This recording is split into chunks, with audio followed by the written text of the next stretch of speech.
Assalamualaikum warahmatullahi wabarakatuh.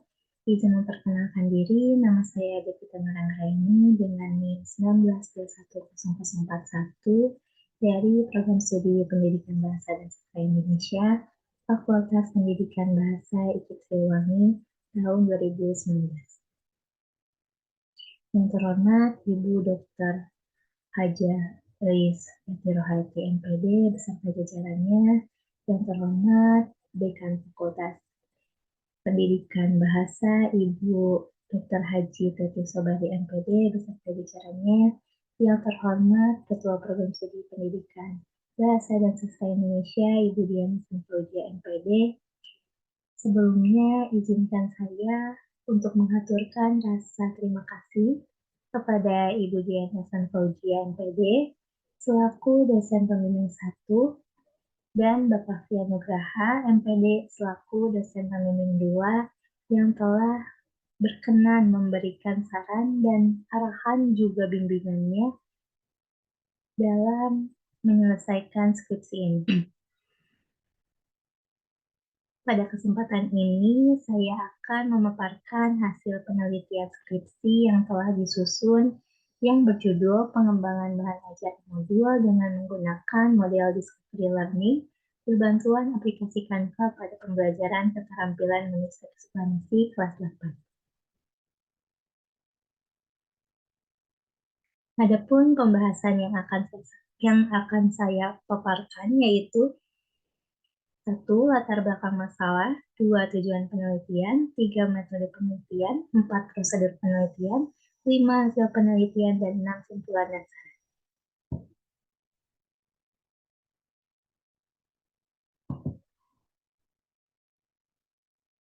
Latar belakang masalah. Peserta didik saat ini sangat dekat dengan teknologi. Adanya teknologi membuat proses pembelajaran lebih inovatif dan lebih menarik. Teknologi dalam pendidikan mengharuskan guru untuk menginovasi instrumen pembelajaran yang digunakan. Menurut Abidin, tahun 2014 halaman 178, guru dituntut untuk memilih bahan ajar yang sesuai dengan kebutuhan belajar siswa agar mencapai kompetensi dasar yang dituju dalam pembelajaran. Dalam penelitian ini membahas mengenai keterampilan menulis eksplanasi. Menulis eksplanasi memerlukan latihan yang berkali-kali karena keterampilan ini tidak bisa secara langsung tanpa melalui proses latihan.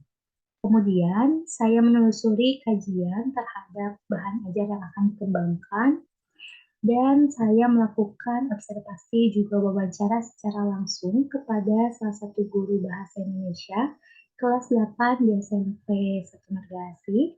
Dari hasil wawancara tersebut ditemukan bahwa peserta didik merasa kesulitan dalam menulis teks eksplanasi.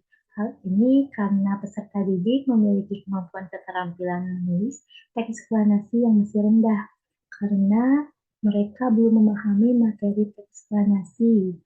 Hal ini karena mode pembelajaran yang dilakukan masih menggunakan mode pembelajaran konvensional atau ceramah.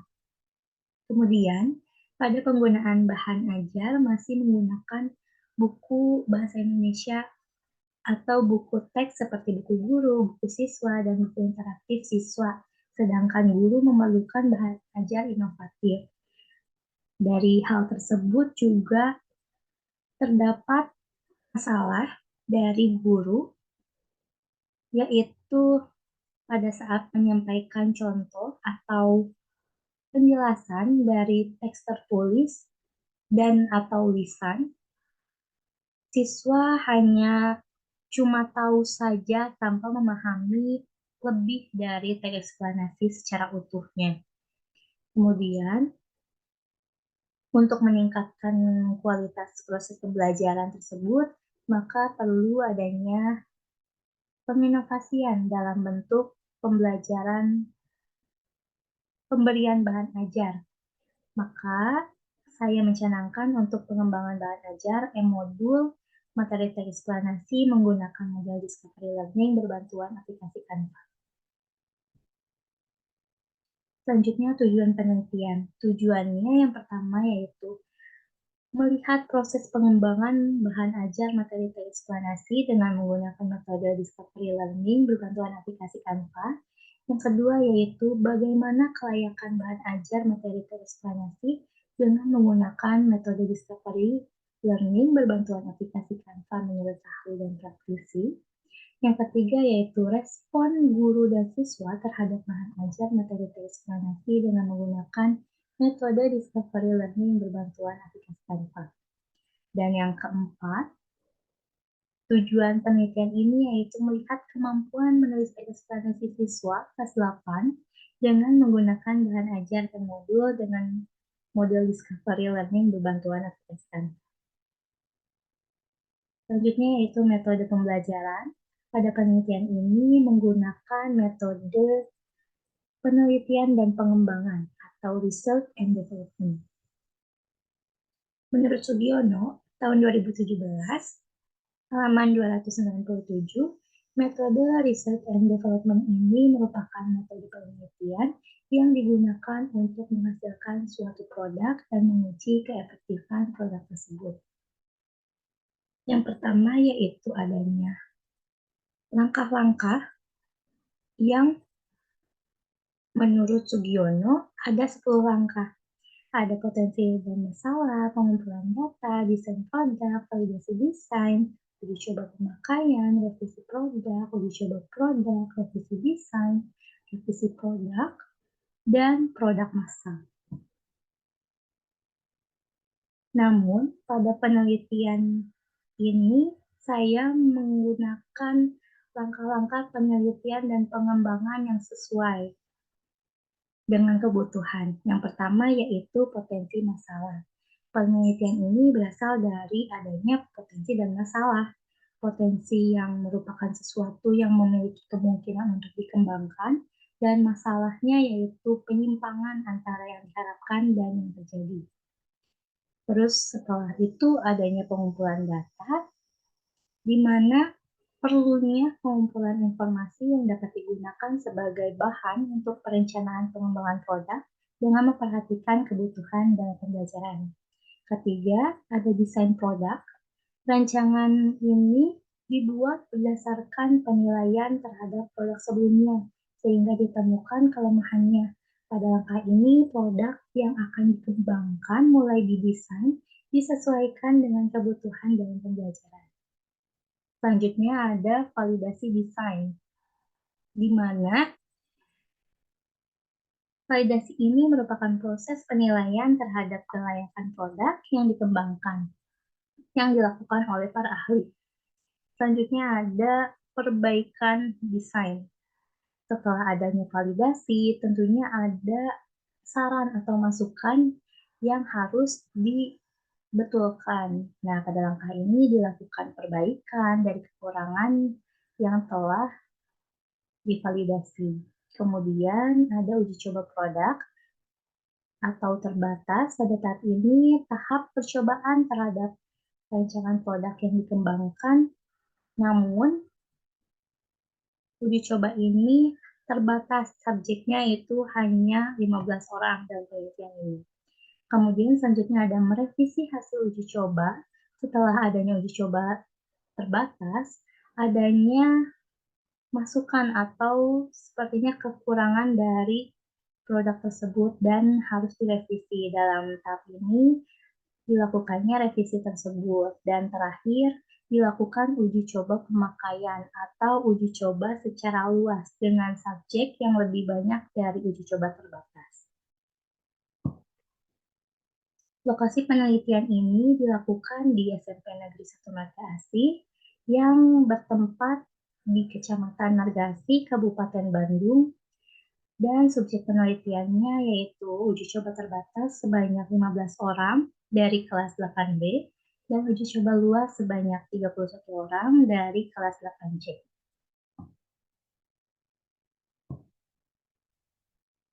Selanjutnya ada instrumen penelitian. Yang pertama ada instrumen non-test, yakni seperti RPP atau rancangan proses pembelajaran.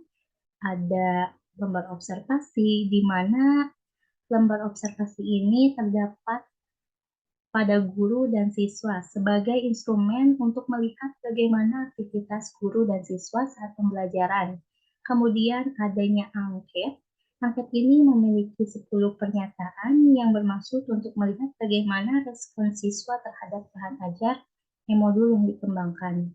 Kemudian lembar validasi berupa pernyataan yang bermaksud untuk menilai bahan ajar yang dikembangkan, apakah bahan ajar tersebut sudah valid atau harus adanya perbaikan sebelum digunakan.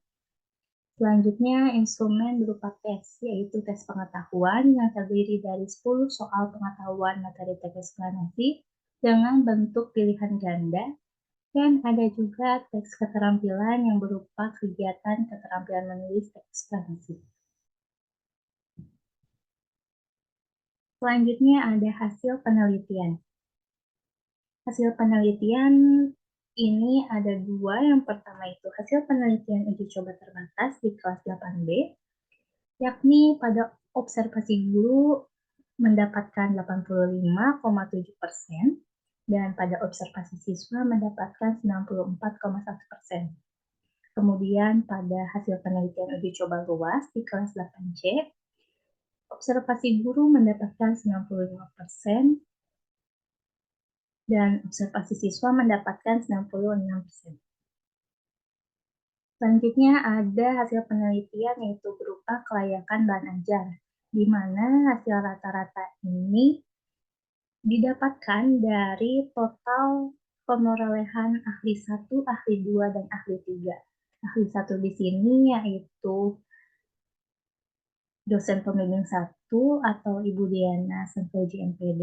Yang kedua, ahli 2 ini dosen pembimbing 2 yaitu Bapak Tia Nugraha MPD, dan ahli ketiga di sini guru bahasa Indonesia SMP Negeri 1 Mertasi yaitu Ibu Dr. Ranida Neneng Rodia.